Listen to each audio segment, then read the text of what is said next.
The new Supergirl hits theaters this Friday, and while it is set between the events of the last year's Superman and the upcoming Man of Tomorrow, actress Millie Alcock proves Supergirl is a force all on her own.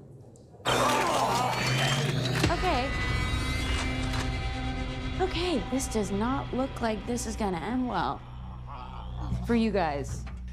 We can sit down over there. Let's go. I'm in heaven, and the cares that hung around me through the week. And joining us this morning is the director of Supergirl, Craig Gillespie. What was it like bringing Supergirl to life? I mean, she has a completely different style than what you would expect. I was so excited when I got this script from James Gunn and Peter Safran.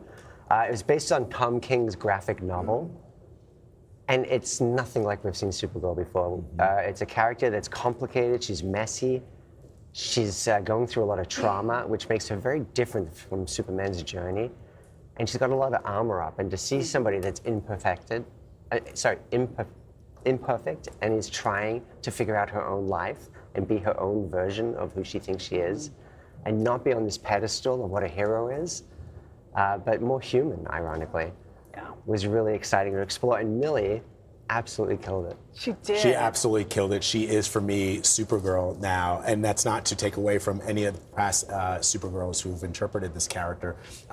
One of the things I love is what you just said, right? It feels like David Cornsweet's Superman, and just like Christopher Reeve's Superman, although they did not ask to be placed in this position of being the world's most powerful alien, they embrace it and they try to do with their powers what they can. Millie's version is very different. She did also not want to be in this situation. She finds herself in it. And last year I had an opportunity to interview James Gunn, who, as you know, is redeveloping the DC universe. And we talked about his hopes for expanding the cinematic universe with characters like Superman. I want to play a little bit of what he told me, and then we can talk about it. Sure. There's not a company style. It's not like every movie is going to be like Superman. The original, you know, the artists and the directors and the writers that create each one will bring their own sense to it. Just like I'm looking at all your comics over here. Thanks, man. Right? And those are all, look at how tonally different. Look how different Superman looks in those things. Look how tonally different the stories are, the way they look. And so it's like, that's what we want to bring to the films, because we don't want people being bored. We want to invigorate people. You know, it must have been sort of, when you think about the fandom and when you think about how these characters mean so much to people, and you think about like what's come before, which is Gunn's interpretation of Superman with David Cornsweet, were you at all intimidated to bring your own ideas to the table? I should have been. I think in hindsight, I definitely should have been.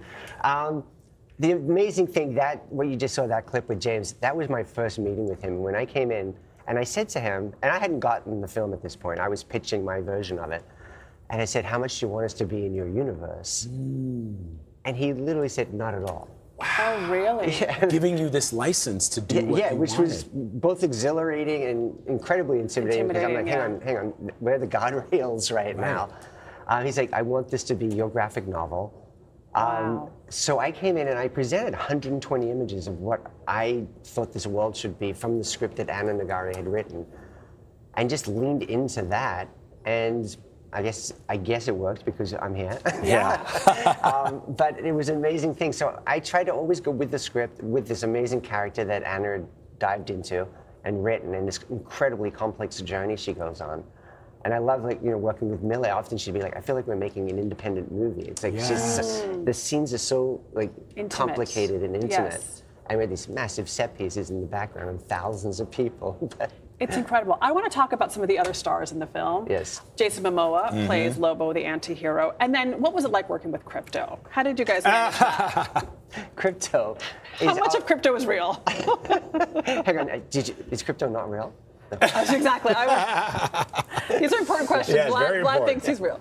Yeah. I'll start with Jason. Yeah. Jason, again, in that first meeting, we were like, so Lobo's going to be Jason Momoa, right?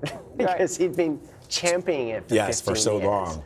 And really? Yes. Yeah, he wanted grew up to do this reading role. it. And I mean, he was kind of the expert on it. So, you know, again, there's so many iterations of Lobo over the years, and quickly zeroed in on the 90s version. in the comics. He had a lot of ideas, and you start to get into all the research of well, what is the makeup? Is it kiss? Is it scarring? Where is it coming from? All these kind of questions that come along, and just how much of a psychopath he is. Obviously he killed his whole planet at one point, and the amount of humor that he has. And Jason was so gracious that he came in and just explored everything. Tried all kinds of very intimidating, very gregarious, and he's such a different energy. And just literally the physicality of him versus Millie. Yeah. It's Millie would like to say he's the tallest man she's ever seen. Yeah, Millie, played by Eve Ridley, she is a revelation, right? She's so great in this role. Plays Supergirl, sort of. I don't want to call her sidekick or buddy, but there is a buddy element to. Yeah, that's with Ruthie. Yeah. I'm sorry. What did I say? Ruthie. Yeah, Ruthie. Millie is Supergirl. And it's really like a road trip in that sense, and it's this beautiful story between these two women, where Supergirl, not ready to deal with her trauma, is forced to help Ruthie with her trauma. Yeah.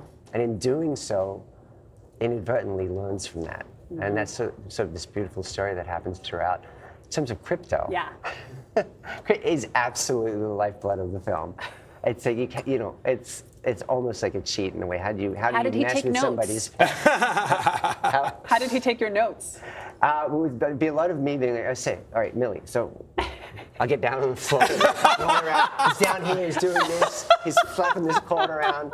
They go, right here. It's I'd be right in there. But then sometimes we had an animatronic dog that breathed and blinked. No way. And so when she's doing that scene in the tent, it's an amazingly emotive experience. Oh, yeah.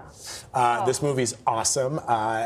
We should just tell people that when they think about this character, it's going to upend everything you know about Supergirl. But Millie Alcock kills it. She's amazing. And so are you, Craig Gillespie. Thank you very much for joining us. We appreciate it. Thank you.